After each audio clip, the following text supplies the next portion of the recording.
The Tao of Self-Confidence, episode 235. Welcome to the Tao of Self-Confidence, where I share stories of amazing women who have discovered their inner journey to self-confidence. Visit our website at thetaoofselfconfidence.com. Your inner journey to self-confidence awaits. Well, hello friend. Welcome to the Tao of Self-Confidence, where I share stories of amazing women who have discovered their inner journey to self-confidence.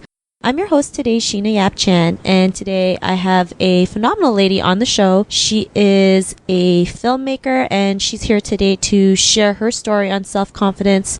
So without further ado, I'm going to introduce you to Maria Tran. Maria, how are you today? Maybe you can fill in a little bit more about yourself to our listeners.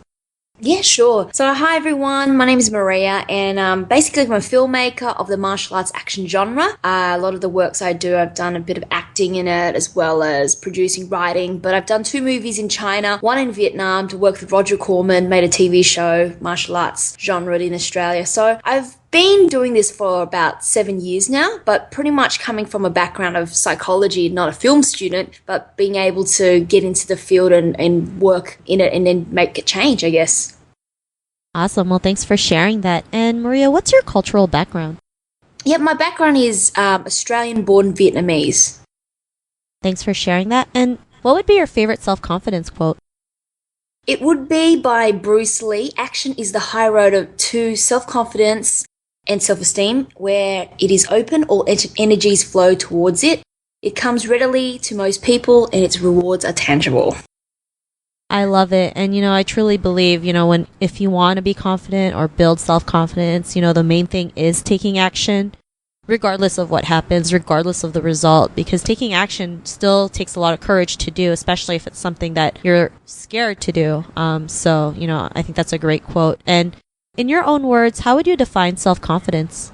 So I guess for me, self-confidence is the basics of just trusting in yourself, being able to take on challenges, seek and seize opportunities, I guess deal with, circumstances that may be difficult. And when things don't turn out well, then just basically admit liability for it and then move on and continue to do good work, I guess.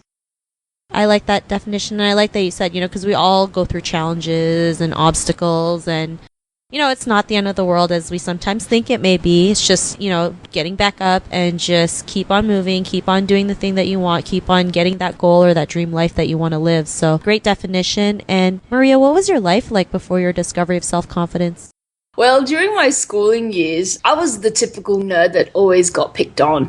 I had something that was called a social, sort of an anxiety attack when I'm always around people. And not only that, my parents moved around a lot looking for work. So I never got a chance to plant myself down in one region and really build on, friends and peers that, really brought the best out of me. And yeah, so basically growing up was pretty much being stuck in the library and sort of imagining an alternate life. And I guess it was after some time of introspection, I realized I just did not want to live like that. I just did not want to be the wallflower. I want to do something different. Yeah.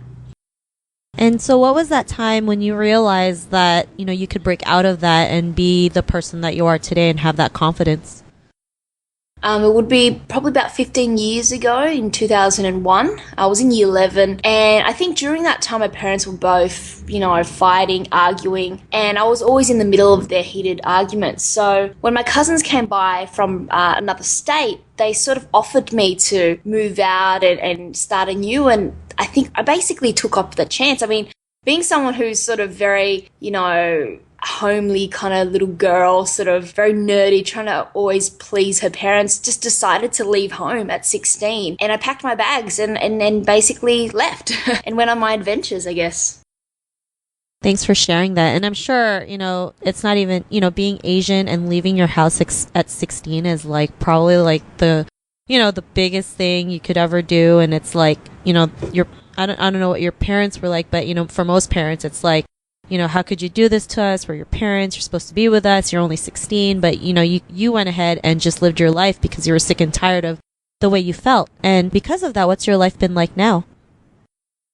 I guess since then, life I felt was like an adventure rather than living in fear, rather than being worried and afraid of people, I realized that, this new beginning 15 years ago allowed me to be whoever I wanted to be.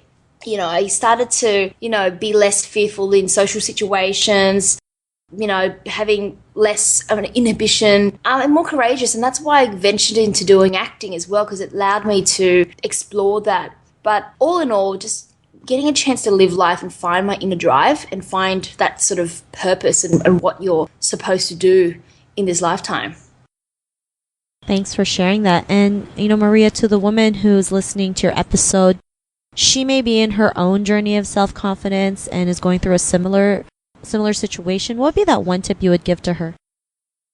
I guess for her to embrace the fear.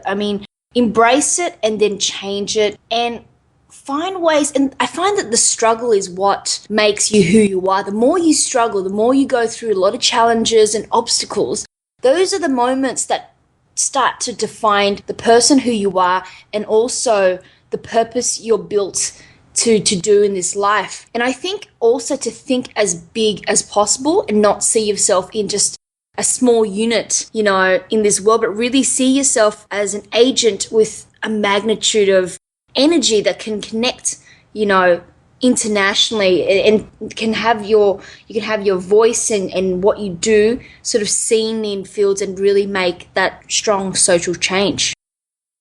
Great tip, and I love that, right? Especially when you said embracing your fears. I think that's the one thing that stops most women, especially Asian women, from going out there and doing their thing because they're so scared. They're so scared of what others may think. They're so scared if they fail. They're so scared of making a mistake, not realizing that's all a part of life, and, life still moves on even when those things happen. So it's just better to just feel that fear and just do it anyway. So thanks for sharing those tips. And if our listeners wanted to connect with you or get to know a little bit more about what you do, is there any links or social media profiles we can connect with? They can always, Wikipedia me and find me on Facebook, or even go to mariatran.com. So there's many different ways for them to connect with me, and feel free to drop in a line and say hi, I guess. Awesome. Well, thanks for sharing that. And to our listeners, if you want to connect with Maria, you can also head on over to the taoofselfconfidence.com and search for Maria's name. Her show notes will pop up along with everything else we talked about.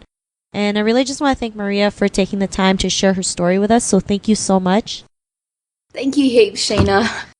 No problem. It was an honor to have you on the show. And to our listeners, be on the lookout for another new episode of another amazing woman's journey to self-confidence. And we'll talk to you soon. Bye for now. Thank you for tuning in to another amazing episode of the Tao of Self-Confidence. Want to learn how you can use podcasting to market your business?